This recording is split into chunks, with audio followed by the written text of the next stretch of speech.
So I got to give you some groundworks. So Hamlet begins with a ghost. They bring in Horatio, the skeptic, the scholar, the thinker, because when a ghost turns up, you don't want to go get your person who's like New Agey and loves ghosts, right? They're going to say it's a ghost. You go get the skeptic. And if the skeptic sees the ghost, you've got a ghost. And Horatio's like, yeah. And he's like, oh, crap, it's a ghost, right? Okay, that's the beginning of the play. And this ghost is in the image of Prince Hamlet's father, King Hamlet, who has recently died. And the first act leads up to this culmination in Act 1, Scene 5, where Prince Hamlet finally gets a private audience and speaks to his father's ghost, or what he thinks is his father's ghost. And the ghost says to him, I did not die naturally. I was murdered. And I was murdered by your uncle Claudius, who is now the king and who is now married to my wife. Oh. And Hamlet says, oh, indeed, yes. It's wild. And Hamlet says, oh, my prophetic soul. Translated, I knew it. He hated his uncle anyway, and his uncle killed his father, and this is perfect. Everything is aligning in this moment.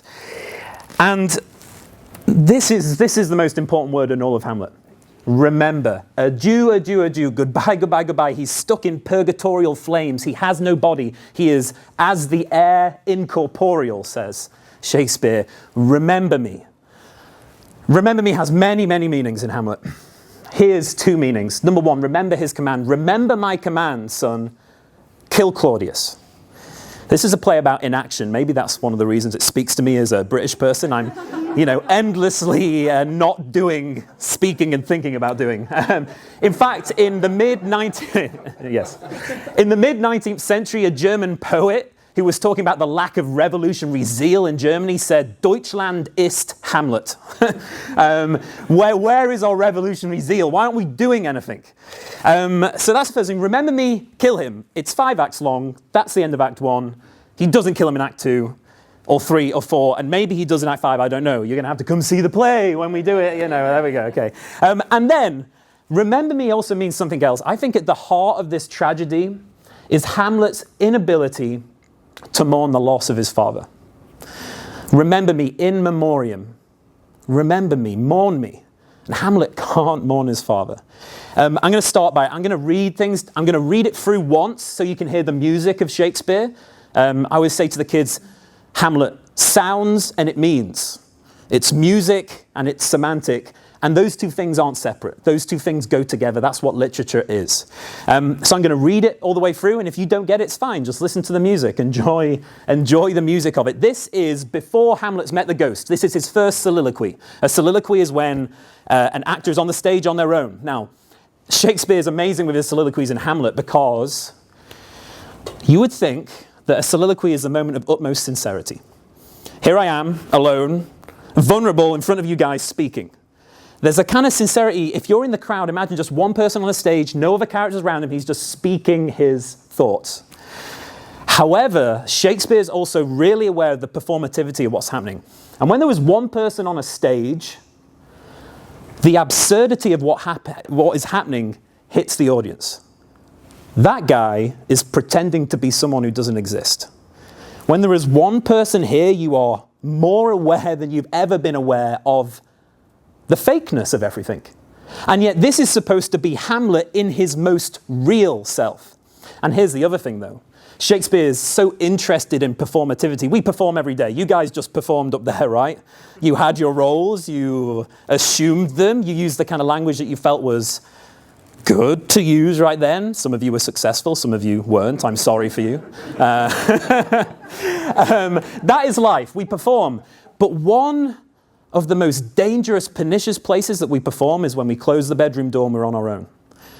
Because our heart is deceitful and desperately wicked, and we perform to ourselves. The injustices grow, right? When you get in your own at the end of the day, you're like, that guy was mean to me, right? You perform yourself back to yourself. And this is Hamlet. Hamlet is not well because he can't figure out a way to be sincere with himself, never mind with other people. Let me read this, the first soliloquy. This is before he meets the ghost, before he knows any murder has happened.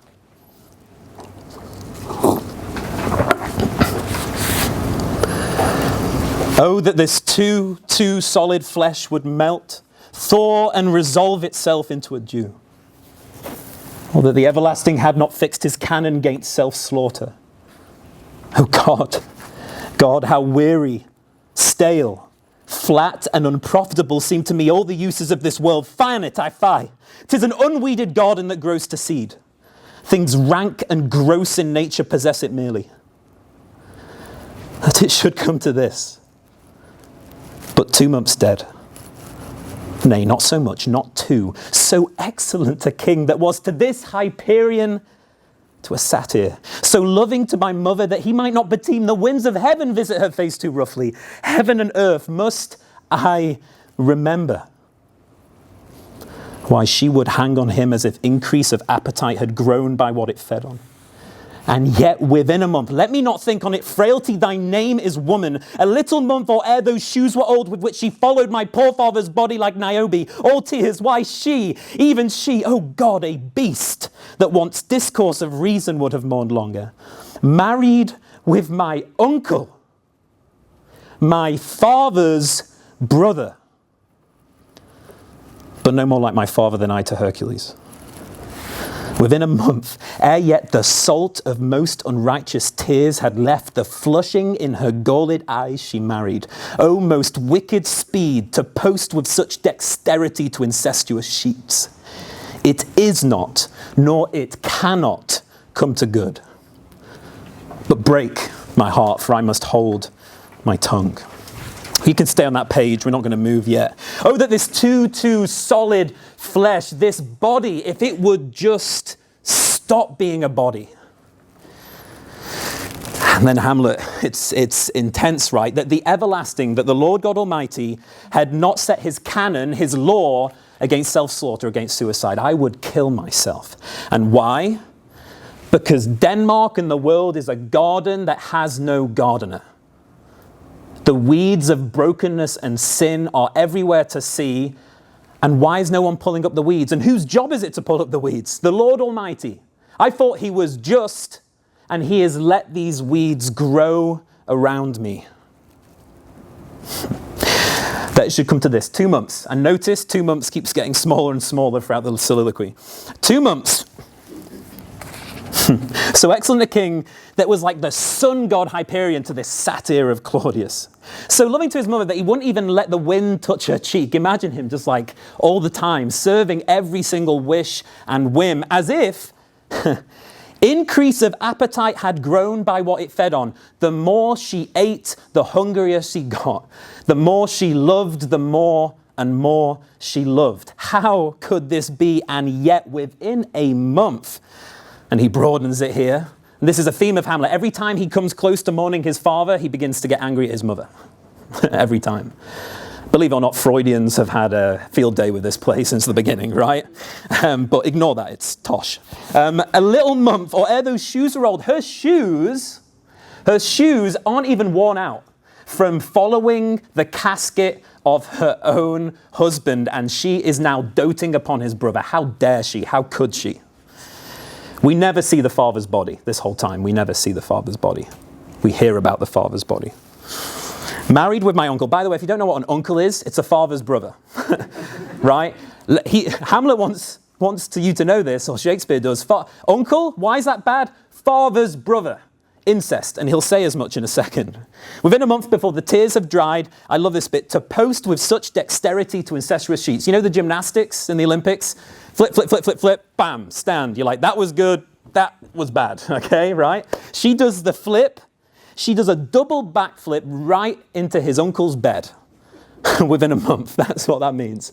To post with such dexterity to incestuous sheets. Hamlet is not well. Hamlet is not dealing with things well, and this is before he's even heard of a murder. This play begs the question of the tragedy of being unable to mourn a father and unable to deal with anything, to be honest. He's performing to himself. Is there redemption? Is there resolution? If you turn the page, we'll go to the end of the act. This is just straight after the ghost has told him all the information, right? And the ghost leaves him. And this is what Hamlet says after the ghost leaves him. O all you host of heaven, O earth, what else? And shall I couple hell? O fie, hold my heart, and you my sinews, grow not instant old, but bear me stiffly up. Remember thee? Yea, from the table of my memory I'll wipe away all trivial records, fond records, all stores of books, all forms, all precious past that youth and observation copied there, and thy commandment all alone shall live within the book and volume of my brain, unmixed with baser matter, yes, by heaven. O most pernicious woman, O villain, smiling, damned villain, my tables. Meet it is I set it down that one may smile and be a villain. At least I'm sure it may be so in Denmark. So, uncle, there you are. Now to my word, and he writes this. A Jew, remember me. Shakespeare loves words. People always, he invented a bunch of words, I'm sure he did. But this word is fascinating. Because the be there shouldn't be there. It comes from the Latin memoria, memory. But when Latin comes through the French into English, a be happens. It makes sense. If you took away the be, remember, it's not so great a leap, right, in the mouth. Other words, camera to chamber, numerous to number, humus, which means soil, to humble. That's where to be humble is to get down in the dirt. This should be remember me. It's not, it's remember me. And Shakespeare plays with this, I think. Remember the ghost. What does the ghost say? Kill your uncle. What does he say here? Bears my sinews. If only I could do, if only I could act. How can I act? Poor ghost, while memory holds a seat in this distracted globe, this head of mine, remember thee, yes, from the table literally means something like a whiteboard, something that you can erase. From the table of my memory, I will wipe away what? Records. What else is he wiping away? Books, forms, anything he's ever seen, childhood memories. Get rid of it all. I need none of it. Destroy it. Get rid of that, and that, and that, and that, and just have remember me. Have your command alone in my head. Factory reset, says Hamlet. Destroy everything. I don't care. I don't care about my childhood memories. I don't care about the books I've read. I don't care about the things I've seen. Kill Claudius, but can I? I'm as far from Hercules as my father is from my uncle. And so he says, I have a body that he wished he didn't have. Oh, that this too solid flesh would melt. Thor into a Jew, right? He says, I've got this body. The ghost would do it if he had a body. The ghost doesn't have a body. And he says, if I could get the ghost's will, his desires into my brain, get rid of everything and have his desires and be his body, be his automaton, be his physical enactment on the earth, then I could do it. Remember me. Membrum, Latin for limb, for bodiliness, right? If I could be my father's body, then I would enact this revenge. But what's the consequence? Get rid of everything else. Get rid of my humanity. Unmixed with baser matter. And again, he can't help himself. Pernicious woman, where did that come from? It's a non sequitur.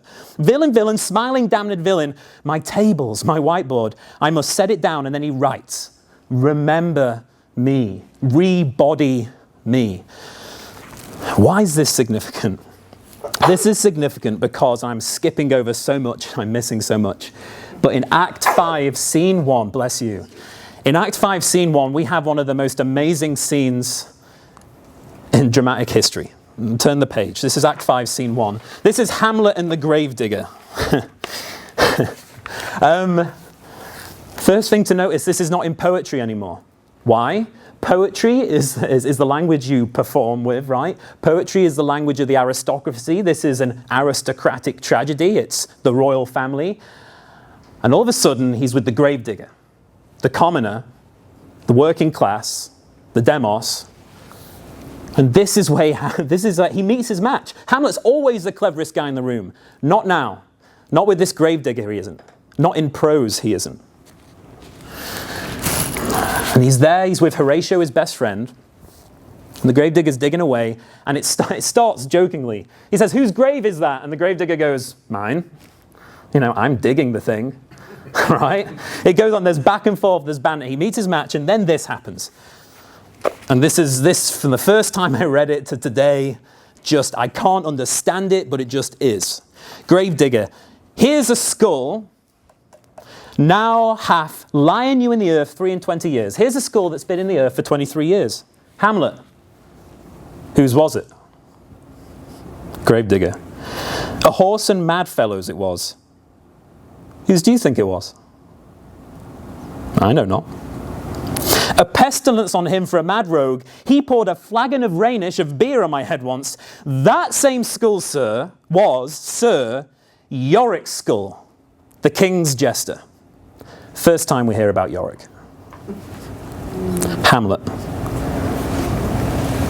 This? Even that. Takes the skull. Let me see. Alas, poor Yorick. I knew him, Horatio. A fellow of infinite jest, of most excellent fancy. He hath borne me on his back 1,000 times, and now how abhorred in my imagination it is. My gorge rises at it. Here hung those lips that I have kissed I know not how oft. Where be your jibes now, your gambols, your songs, your flashes of merriment that were wont to set the table on a roar? Not one now to mock your own grinning, quite chapfallen. Now get you to my lady's chamber and tell her, let her paint an inch thick to this favour she must come. Make her laugh at that. He looks at this skull and the gravedigger, right, if this was the skeleton of someone I loved, I would not know. I cannot tell the difference between this skeleton and that skeleton and that skeleton until somebody names it. That was Yorick. And as he looks at the skull, when he says Yorick, he remembers Yorick. Flesh comes on the skull. Memories flood in. And he never once did that for his father in the whole play. This court jester, he remembers the court jester. Where's the remembrance of his own father? And as he looks and there's these stories, listen to this. His father has died and he doesn't get anywhere near as close. Those lips that I kissed. Where's that for your father, Hamlet? I jumped on his back. They're the memories we share at funerals. I used to jump on that guy's back. And the court jester gets it. And not the king. And then as he's looking at this skull and as he's remembering it, you can only think that as you move from a skull that you have just put flesh on in your memory and you turn to your best friend Horatio, you see the skull behind the flesh of his face. And right there is the moment. And I can't explain that moment. Maybe you felt it a little bit when you got to read you got to read it. You got to read it because that is the moment where he is so close to sincerity, to some kind of recognition of what's really wrong down deep in his heart. And it's not the end of the play. It's not the end of the play, and I'm not going to tell you whether I think it's redemptive or not, or whether he manages to make that leap or whether he doesn't. That's for you to read and for you to decide and for you to experience. But in that moment, he is devastatingly close to realizing what he never did. I want to go one more place, because one of the amazing things about literature is it echoes through the ages. And Western literature started with its classic. Turn the page. This is the Iliad. This is from the end of the Iliad.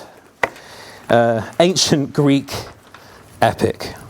And in the Iliad, we're in this moment where Priam, king of Troy, has a son, Hector. And Achilles is like, I'm not going to go into it, but you don't want to go to the war. Vincent's smiling at me.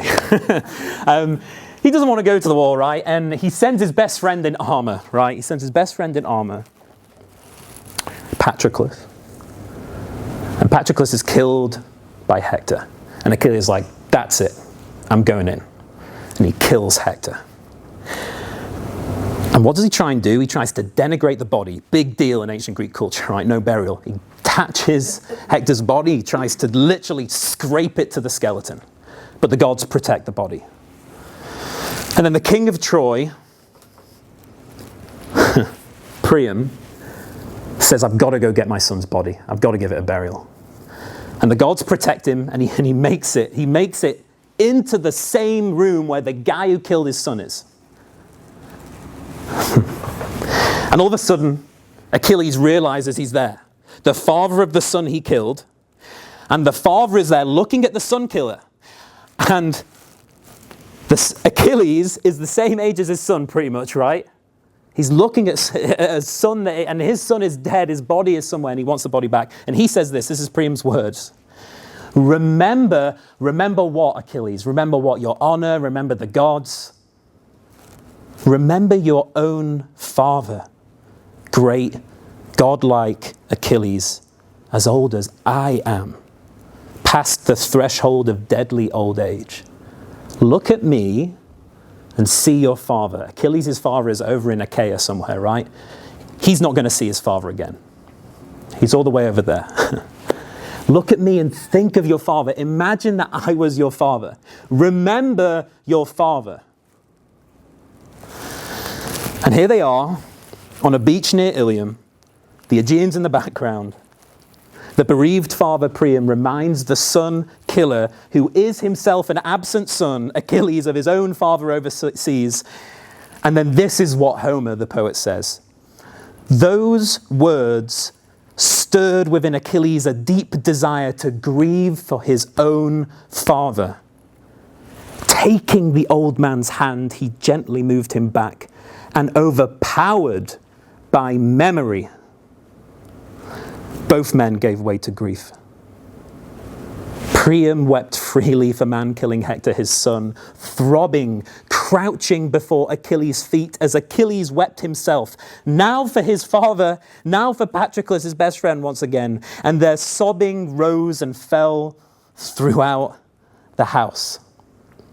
Achilles' father is so far away, he might as well be in a purgatory he doesn't believe in. And he looks in front of him at this old man, and he sees his father, and he mourns for his father. And that father who has lost a son mourns for his son as he holds the son killer and looks in the son killer's eyes.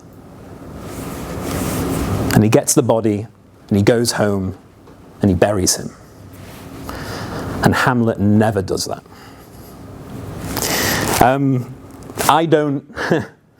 This is kind of the moment in class where you're like, I know, you feel it? I'm like, yeah, I feel it. Do you understand it? I don't know. But it feels human. And there's something that I wish I could have given myself when I was the age of your students. And it's like, you're a human being, you're real and you're textured and you're deep and you're an eternal soul. And these things matter, and think about yourself. And it's what literature does. It's what the whole point of it is. And when you put it in a place like this, it just kind of has air to breathe. And that is one strand. I can't stress to you how small a piece of Hamlet I've just given you, but it's there. And there's a whole 200 pages of the thing. So I would say go get the flipping book and and read it. Okay, that's me. I'm done, I think. Thank you. There you go.